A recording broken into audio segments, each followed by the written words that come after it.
Good morning everybody. Today we're out shooting some bluebells for sunrise. I say morning, it's more late than early. Literally the alarm clock went off at 4:15. I've got more sympathy for Pablo because his alarm went off at 3:30. This is less a video about tutorials or entertainment and more evidence against us to prove how mad we are. Pablo and I went out yesterday sunrise, so that was another early start.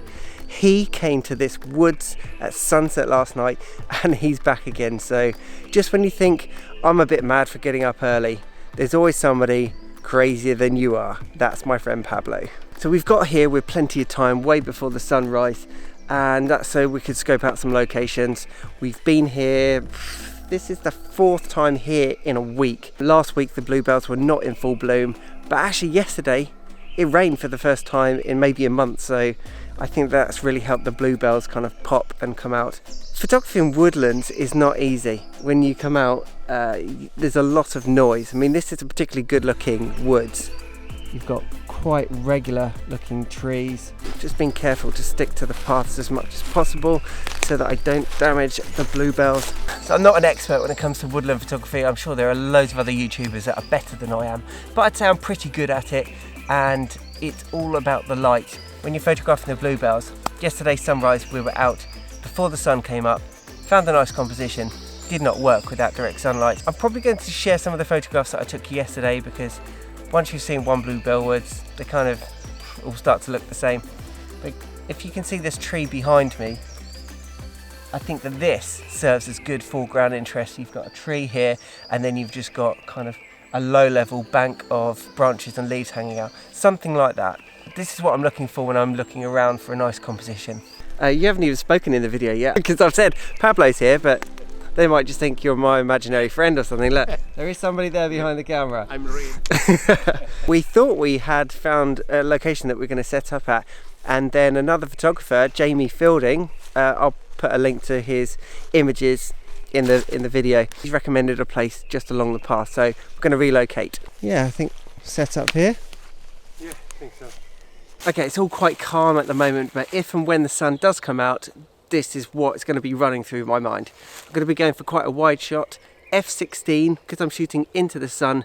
I'm not going to have any filters on because any dust or scratches just creates problems for you.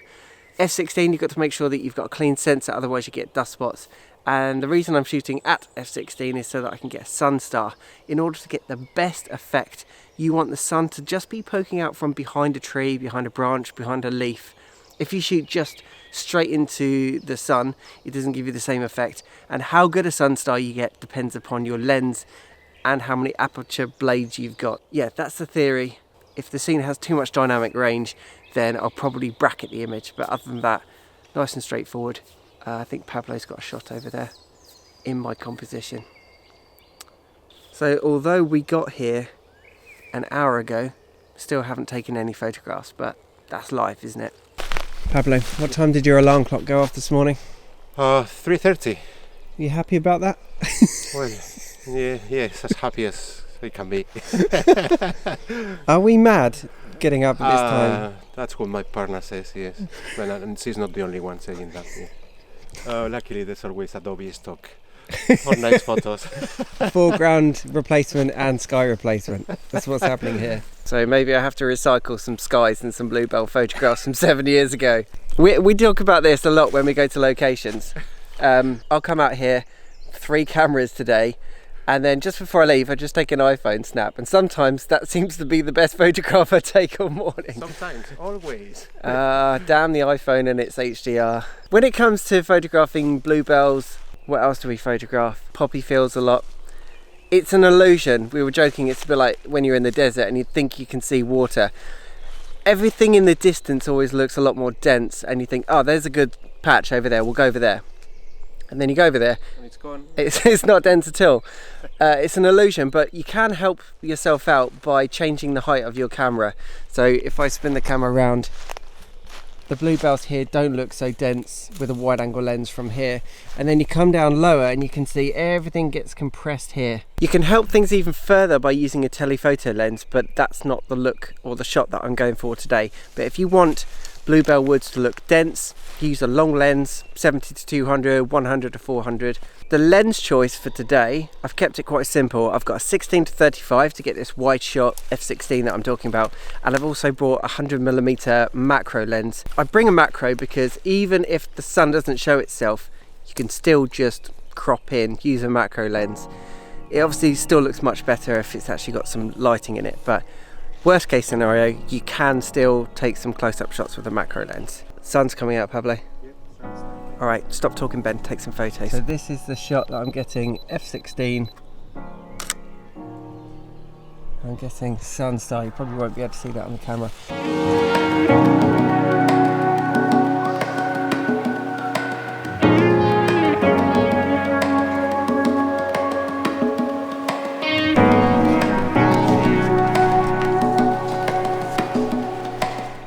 Party's over till that cloud's moved.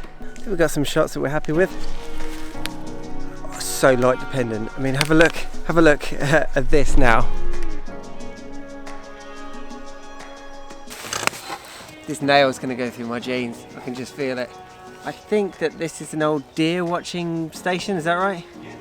We could also use it for finding good vantage points. We need to get this back up again and then we can find the best bluebells. It's been about an hour since the sun was last out, so we're literally just sitting, waiting. Got some good company though, luckily, and we were just talking to Jamie about woodland photography generally.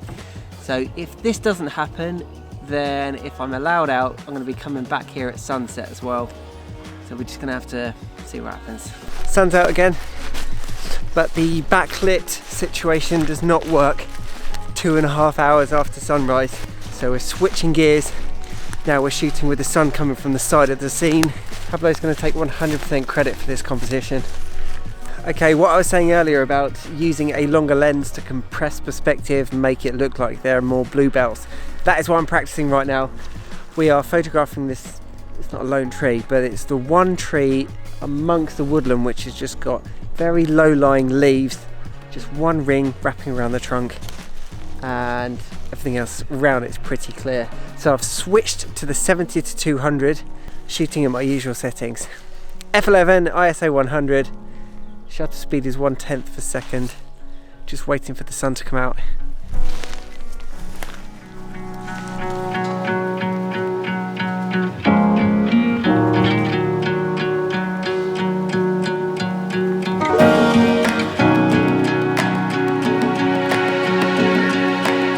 In terms of YouTube videos, I reckon that this is the longest I've ever sat and waited for the light conditions, and I definitely don't take photographs 2.5 hours after sunrise, but if you're doing woodland photography, the sun is still relatively low on the horizon. Okay, it's getting worse. Sun's not coming out and it's starting to rain, so we're wrapping up. Fingers crossed we're allowed to come back out, because otherwise this is a weird end to a video, isn't it? So I'm not going to end it here. This is to be continued. Wish us luck that we're allowed back out.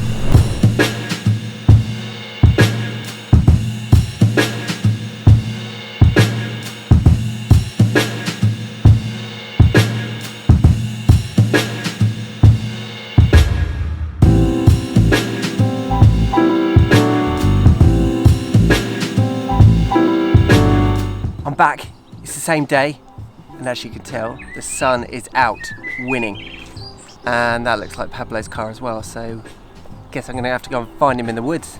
Oh, one other thing to note is this entire video up until this point has been filmed on a Sony. Yay or nay, or not bothered? At the moment, this morning we're scouting out locations, and generally we are sticking to the edge of the woods, and the reason being is the sun isn't penetrating right into the middle of the woods. So it seems like quite an obvious idea to just stick to the perimeter. The sun is up there at the moment. Feel a bit more relaxed now. I'm just sitting here thinking, damn it, I'm not going to get any shots. We were looking at the apps and it was saying loads, like 80% medium clouds, but 2% low clouds. And that is exactly what we wanted. So if I turn the camera around, you can see as the sun gets down towards the horizon, if I drop that down, that's exactly what we wanted. We didn't want any clouds on the horizon. That's the sunset shot that we've been after. It's been a long day, but I think we're going to get there. Right, I need to stop filming and actually take some photographs.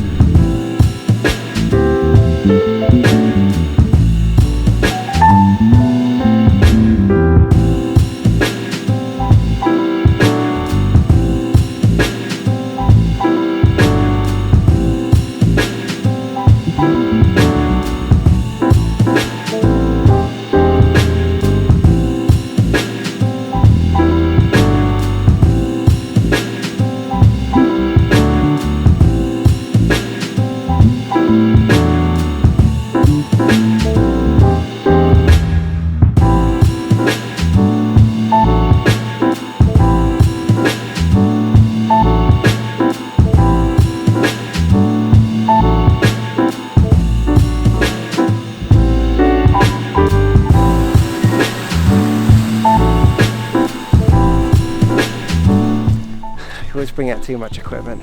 Am I in focus? Stupid Sony has not got a flip out screen. Well, we are relocating around the corner. I think we've kind of exhausted that location, but pretty confident. I've got some good shots. You happy with that? Yeah, lovely. So I'm revisiting a location that I shot 7 years ago, Pablo shot last night. So we're remaining positive. We've still got 20 minutes until the sun officially sets. Despite what I was saying about the weather prediction saying no cloud on the horizon, there are definitely clouds on the horizon blocking the sun right now, but this might be the end of the video. For the final shot, if this happens, this is what I'm looking at.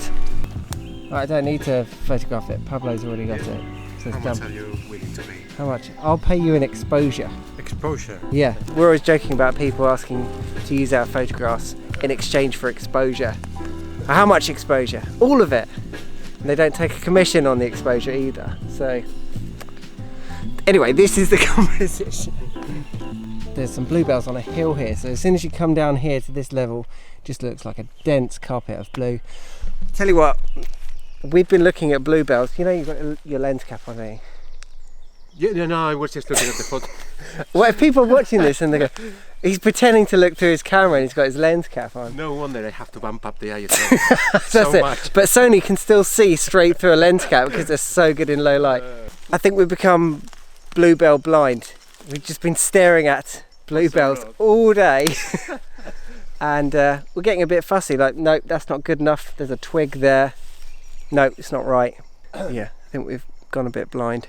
Well, you know, you watch my videos, this is what happens. It's like the end of a party. Yeah. You have to thank everyone for coming. Yeah. And don't forget to come to my next party. Like, subscribe, fine. Yeah, that's it. So I don't even know if you've noticed, but I say, don't forget to like, subscribe, hit the notification bell, and then I salute, you always do like the same. this. Yeah, no. And my wife takes the mickey out of me for saluting, but just for the... Yeah, but it's on YouTube, so it's acceptable. It's a bit like a grown adult skateboarding. It's not acceptable in real life. It's unacceptable unless you've got a YouTube channel. Get a YouTube channel and you just say, it's okay, I'm a YouTuber. Actually, I've got a YouTube channel, but it has no videos at all. Right, then you're allowed a skateboard. Okay, cool. Right, thank you for putting up with my rambling today. Hope you enjoyed the video. As I was saying earlier, don't forget to like, subscribe, hit the notification bell, and I'll see you in the next video. Pablo might be there as well. Thank you.